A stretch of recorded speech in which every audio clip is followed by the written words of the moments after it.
Good afternoon, everyone. My name is Gaurav Menon. I'm a partner with Guidehouse. I have spent a majority of my career, over 20 years, working on resilience and recovery.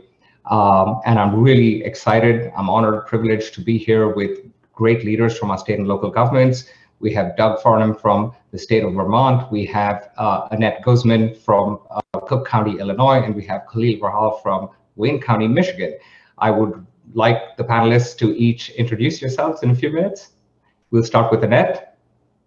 Good afternoon, Annette Guzman, the budget director for Cook County. I've been the budget director during the entirety of the pandemic, actually took this role during that time, so has presented a lot of challenges, but also opportunities in how we as government provide services to our constituents. So excited to be here. Khalil. Good afternoon. My name is Khalil Rahal. I'm an assistant county executive with Wayne County. Wayne County is Michigan's largest county. I manage the budget. I handle economic development, the Department of Public Services, and generally all of our state and federal grants. And just like Annette, really excited to be here. Happy to talk about how we provide the best service, and provide some of the best models that we have learned over the last year and a half through the pandemic. And Doug. Good afternoon, Doug Farnham. I'm the Chief Operational Officer for the state of Vermont.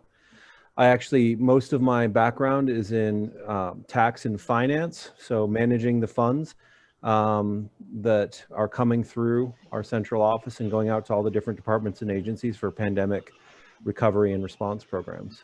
So really happy to be here today. Well, thank you all. I'm excited to be here. Obviously, I know for a fact that all three of you are dealing currently with COVID and the recovery and all the efforts that happened there. Khalil, I know you're working with the floods that have hit Michigan recently, and I think this is a timely topic. This COVID-19 actually is unprecedented. It has impacted almost every single human being in this country and across the world, actually. Every state, every city, every local jurisdiction has been impacted by this, and so this is a challenge. Obviously, with that, there has been an outpouring of federal funding, much needed federal funding, which is helping your constituents. So I really wanted to get a few ideas, and Annette, I might start with you. How does your government organize around federal recovery funding, especially given that there are so many different funding sources, whether you're a centralized or a decentralized organization, and what are the primary benefits of the way you have organized your government today? Well, that's a great question. I think, counties are particularly challenged, I think, with centralization because of the fact that there's so many different elected officials that generally make up our county structures. And so while, we might be centrally structured from a financial standpoint, because there's so many different agencies that are really work to making sure that services are provided, there's a challenge presented that we had to really think through so that we weren't having duplicative benefits and so that we could get the money out quickly where it was needed. So we set up, you guys are our consultants, we actually set up a centralized project management office that really was responsible for thinking through all the different funding sources that were available last year and then this year as well, and really worked to kind of have a process that was more like a grant, where we would look at the various funding sources, determine which ones we were eligible for, which ones we were entitled to, thinking through, how do we make sure that things like procurement were included in the process, and ensuring that all these different agencies were involved in understanding what the different funding sources were. And so through that project management office, everything kind of flowed through. And that was important, not only from the distribution of the funding, but also in how we were going to report to the various grantor agencies, whether it was the Treasury, the state, whoever was providing the funding. And so that centralized office was really responsible for ensuring the most recovery dollars were coming into the county, and that they were being used for kind of the broadest possible uses across the county.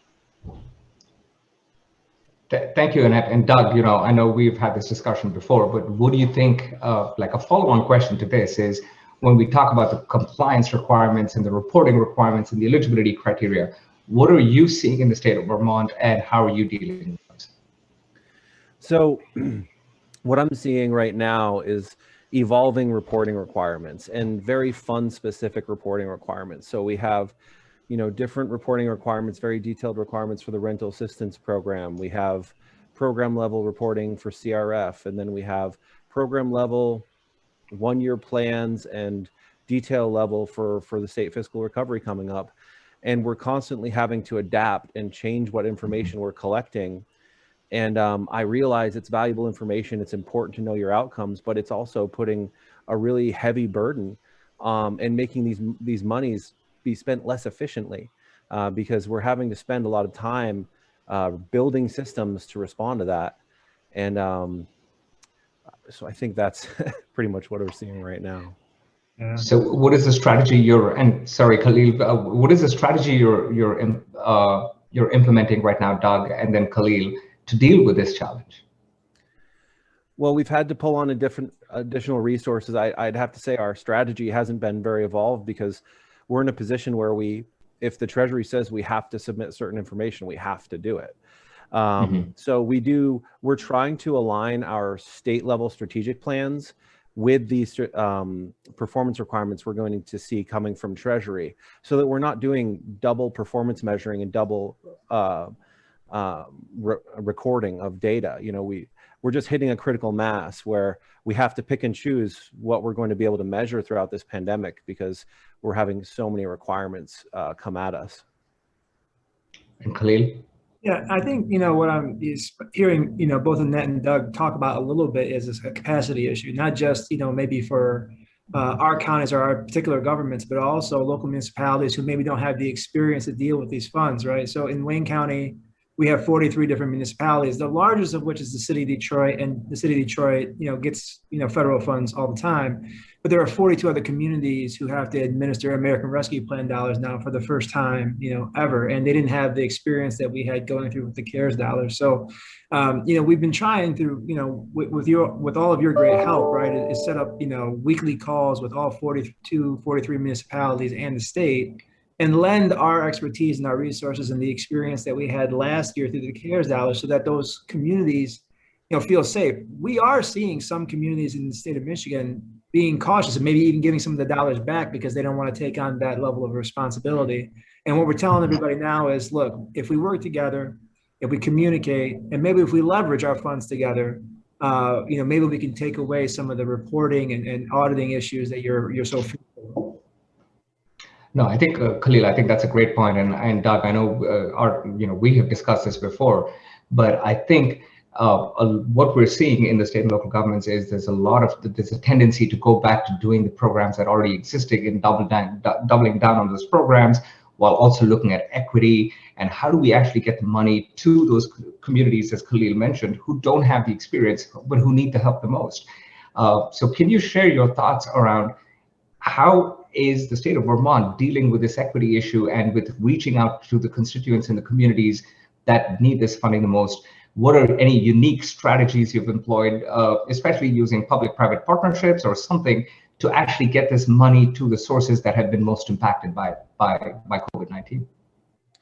Yeah, I would agree that equity is a huge concern in this area because the communities that have a lot of experience, have a lot of resources, they have shovel-ready projects, they have things that they know they've wanted for a while, and it's really tempting just to put your money.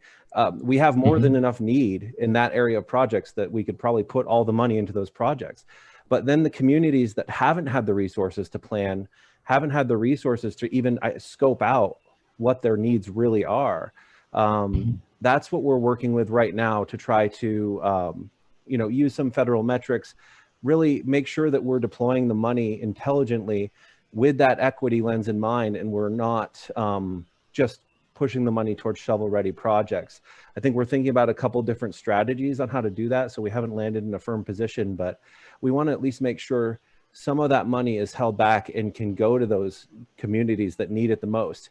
A little bit of money can go a long way in a smaller community, and Vermont has a lot of small rural communities that need the assistance that they haven't traditionally been able to afford. And this money is a once in a lifetime opportunity to help, push those communities forward and really bring them up to speed so that they have the same access to broadband, to water and sewer, to fundamental building blocks for development that they're behind the rest of the state on.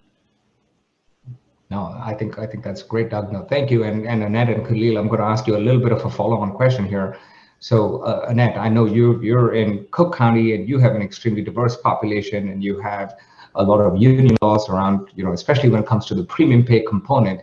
Can you describe a little bit your strategy of the thought process Cook County is using there? And then Khalil, of course, building up on the same topic here, right? That equity, trying to serve the population that needs the help the most, especially in your case where now you have the flooding that is exacerbating an already existing situation. What is your thought process? If you both don't mind sharing a little bit on that. Sure. So, I'll also talk a little bit about the equity piece too, because that's a really foundational kind of policy for the county. As you know, when we did the CARES Act, we worked with a lot of stakeholders, and in particular our metropolitan group here in the county, to come up with now an award-winning equity formula that was used to distribute funding out to communities throughout Cook County, so local jurisdictions, other taxing districts, and so forth. That experience has really taught us a lot about how do you get funding to the right places, because as Doug mentioned, there are a lot of really sophisticated towns and local jurisdictions in the county that have projects that are ready to go because they've been thinking about them for a long time, but they also have the ability to go out and get additional funding with their finance departments, whereas other jurisdictions don't. So we have really worked on this equity formula and how do we identify those things. When it came to things like premium pay, CARES Act was very limited in the scope that would allow us to identify first who was eligible for things like pandemic pay, and then also how we were going to pay it out. And I want to remind everyone that CARES Act was originally only supposed to be used through the end of last year, and so the additional time frame that we've been given allows us to have a little bit more informed process. And it's the same thing with ARPA. The criteria is the eligibility criteria is a lot broader, but still determining as it relates to negotiations with our CBAs and our unions, how we would, how much money we would allocate to that in comparison to everything else that we now have the ability to provide funding for. We had to think about that, because at the end of the day, ARPA is really supposed to be for economic recovery in our communities. And we really want to make sure that the bulk of that funding is really going to really drive that recovery, so that we see sustained economic growth in the region. Oh, that's excellent. And Khalil? Yeah, I think when we think about how we use federal resources, we try to put it and aim it towards the problem it's intended to solve, right? I think one thing that we've learned in the pandemic is that it shed a very strong light on things we already knew, right? That there are health disparities in minority communities, that small businesses don't necessarily have technical advice and the resources they need to survive as well as they did. And so, when we looked at our the funds that we were receiving, we thought about them in that equity lens, because again, that's the light that was shining so brightly throughout the pandemic. And so, certainly when we received the funds that we received, we did the best that we could to drive the resources in that space. When you looked at the PPP loans, the one thing that became very, very obvious, a large amount of both minority and women-owned businesses did not have access to those funds. We designed our program. I want to say we probably put out over $85 million of small business grants. 100% of our grants went to businesses under 50 employees. About 63% went to minority-owned businesses. About 40% went to women-owned businesses. And so, not that, you never hit the bullseye, right? I mean, as Annette mentioned, there was a timeline in which we had to spend these funds.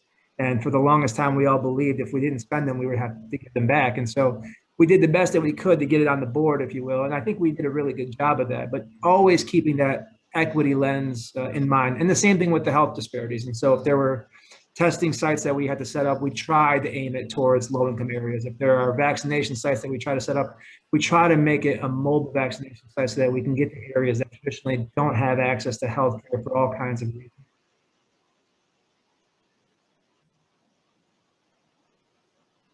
Looks like I lost volume. Can you guys hear me? Yeah. Yes. I cannot hear any of you. So I'm going to go blind here in the spirit of just continuing this conversation. So thank you, Khalil. I'm going to follow up that question, even not knowing the rest of your answer, is you talked a little bit about the PPP loans and you seeing the gap. And I know you employed a strategy of trying to get the private sector to come and help you in dealing with that. Can you describe a little bit? And I know each and every one of you, and I know, Doug, you have done this as well. So Khalil, if you don't mind starting with kind of describing what is the strategy you used to get the private sector involved in helping the recovery and easing the capacity constraints. And then Doug, if you don't mind adding on that as well. Yeah. So we did the best that we can to leverage our relationship with the private sector. When the pandemic first hit and the SBA loans were announced, we noticed that the federal government was moving very slow and businesses needed the money right away. We put up some money with a local bank, the bank, and now it's Huntington Bank, and they're the largest bank in our area, to provide microloans where they administer the loans, but we back the loans with our own money. And what we learned very, very quickly was the pandemic was happening much longer and there was a need for grants. And we were able to design a lot of our programming with the private sector for the businesses that were truly in need based on all the information that we got from the loan program and other things. And then we also learned that, when we needed to provide relief, for pandemic pay or premium pay for people that were out of work, banking was a big issue. And so we worked with the private sector to get $500 debit cards because, for those who don't have a bank, it was easy for us to be able to do that. So, using the private sector, leaning on their expertise, getting them more involved, I can tell you that when you do that early on in the very beginning, they're almost always happy to provide you that free resource, which is a little bit of a capacity issue. Yeah, and then I would build on that. We had microloans were certainly part of our overall strategy, and we found those to be very successful when you're not trying to control those funds yourself at the state. You're working with a partner who has expertise in that area and can navigate with those and helping those businesses. One of my favorite programs from the pandemic is Everyone Eats. It's basically a food assistance program. And we worked with the restaurants because our hospitality sector is a big part of our economy in Vermont. A lot of people are employed in that sector, and they were all locked down. And the program allowed restaurants to work with the state to keep their staff going, get their staff paid for cooking these meals, and then providing that food. So it met multiple needs all at the same time, and it required coordination through all of our counties and local hubs and hundreds of restaurants participating in cooking these meals. So it was also nice because people weren't just getting what you think of as emergency response food. They were getting quality restaurant food. So I think that program for me was a win-win in a way that we at least helped people get through the pandemic a little bit. It helped cheer people up as well. So it definitely people needed it.